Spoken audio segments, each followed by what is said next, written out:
Estamos de volta, o meu convidado, o advogado Juan Navarro. Estamos a falar sobre a lei da compensação do trabalhador, especificamente a questão tem a ver com casos que envolvem doenças ou problemas psicológicos, emocionais, e que nós estamos a falar antes do intervalo é que parte do nosso trabalho é rever, analisar e estudar notas de médicos primários, médicos de família, em que muitas vezes notamos que, ao contrário do que o cliente nos diz, que a pessoa, há um diagnóstico lá a indicar que a pessoa tem andado a sofrer de depressão, ansiedade. E, portanto, a pergunta que eu tenho é que já teve casos desse tipo que você notou e eu vou-me pedir, talvez a pessoa passou por uma crise, mas nos últimos 3, 4 anos estava bem, mas o diagnóstico continua lá. Sim, exatamente. É uma situação comum que, por dar um exemplo, um indivíduo que está a perder um familiar passe por uma situação temporal difícil, onde o indivíduo obviamente está a sofrer, não é algo ajeno à maioria da gente, todos estamos a passar por este tipo de situações, é difícil. Às vezes precisa ajuda do doutor, às vezes não é inusual, que incluso às vezes precisa uma medicação por um certo período de tempo. Depois o indivíduo está a melhorar, ultimamente está a superar essa crise. Mas o fato é que ainda que isso aconteceu já faz tempo, o diagnóstico vai continuar nos relatórios. Depois de 5 ou 7 anos passar, o indivíduo melhor já nem lembra o fato de que o indivíduo estuvo a tratar por uma situação de depressão pessoal. O fato é que todos os relatórios, a partir desse ponto, estão a repetir que o indivíduo está a ter um problema de ansiedade ou depressão, de tal maneira que quando o indivíduo, efetivamente, algo acontece no trabalho que está a pôr o indivíduo ao borde de precisar tratamento médico outra vez, a defesa que o seguro tem nessa altura é dizer, não é que este indivíduo estuvo sempre a ter um problema de depressão, não é algo novo. Eles estão a basear essa defesa nos relatórios que estão sempre a dizer que o indivíduo tem um problema de depressão, um problema de ansiedade que já vai vendo um tempo longo. E o problema, como você indicou, obviamente, se o médico há anos atrás não havia computadores, portanto era tudo escrito e, portanto, do momento que a pessoa vem indicar estou bem, portanto não se via nada daquilo lá. Outra vez, em termos de computadores, é muito importante, tem sido muito importante, mas também tem os seus, seus defeitos e os seus problemas e, portanto, um indivíduo, e se o médico não tira o tempo de eliminar aquele diagnóstico vai continuar a existir. Eu já tive casos em que, quando, portanto, foi um depoimento, e um depoimento envolve nós, advogados, irmos, por exemplo, ao escritório do médico e, portanto, interrogar e fazer perguntas ao médico. Tenho tido situações em que já tive um médico que foi sincero e disse a realidade é que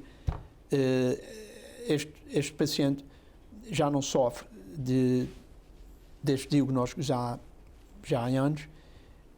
Como vocês podem notar, há uns 4, 5 anos atrás, esta pessoa estava a tomar um medicamento e você depois nota que o medicamento parou. Uhum.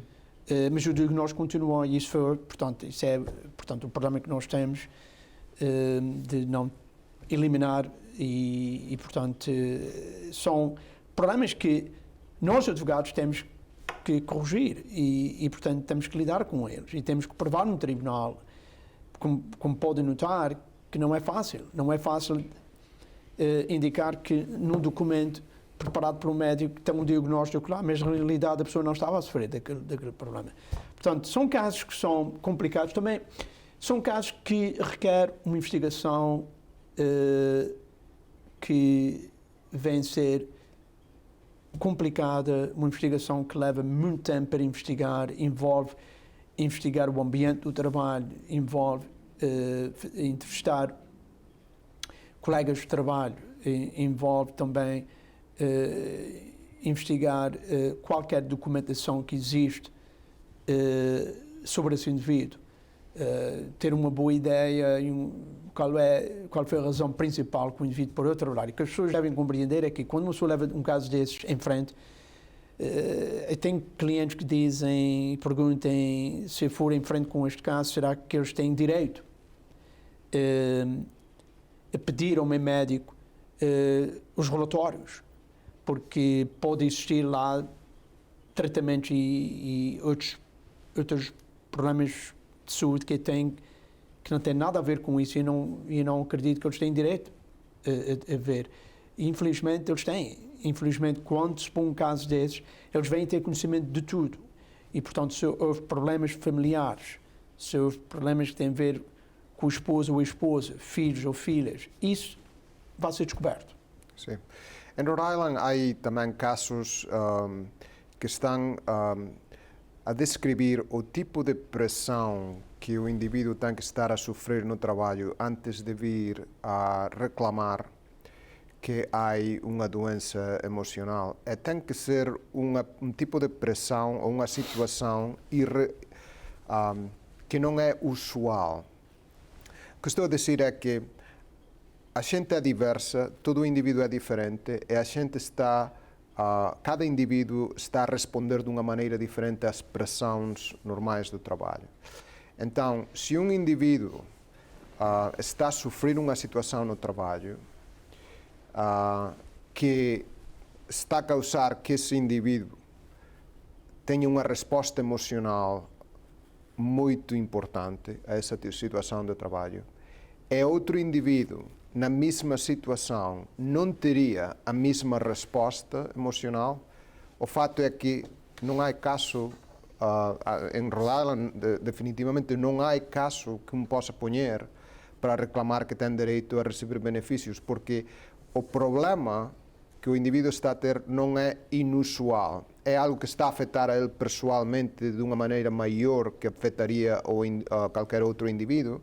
Portanto, o tribunal está a determinar que o indivíduo não tem direito a receber benefícios emocionais. Isso é importante, porque cada indivíduo é diferente. Cada indivíduo tem que reagir a um certo nível de pressão, seja em casa, na vida social, no trabalho, de uma maneira diferente. Há indivíduos que conseguem manter, portanto, um certo método de defesa e consegue não ter problemas, e há outros que são muito mais fracos e vêm ter problemas. O tipo de atividade, o tipo de pressão que o indivíduo vem reclamar que existe no trabalho,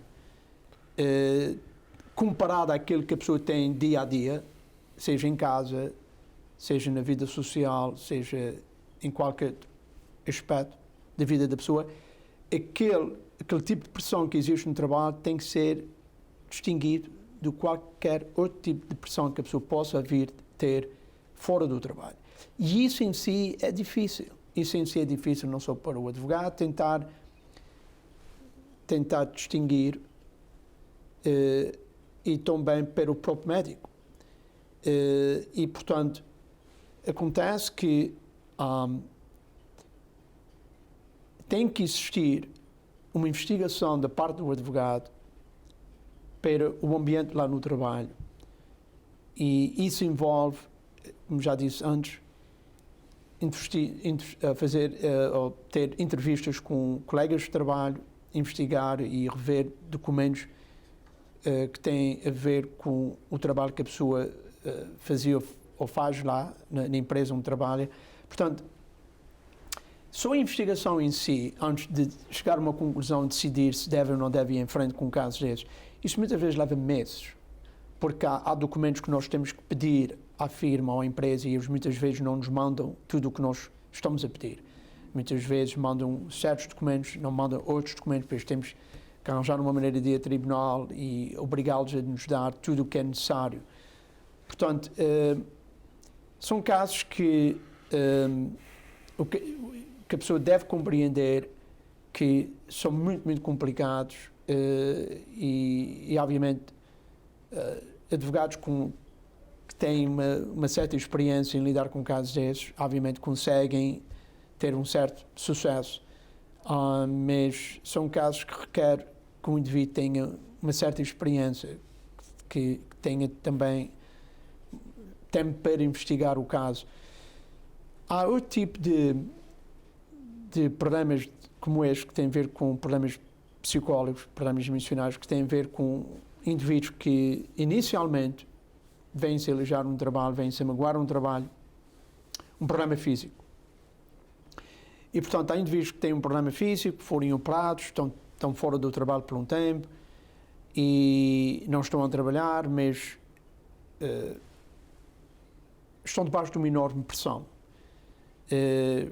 Obviamente estão a ter uma grande dificuldade em lidar com o problema que a pessoa tem e, portanto, estão preocupados se vão se recuperar, se não se vão recuperar, se vão poder voltar a trabalhar, se não vão poder trabalhar mais. E muitos deles vêm pela primeira vez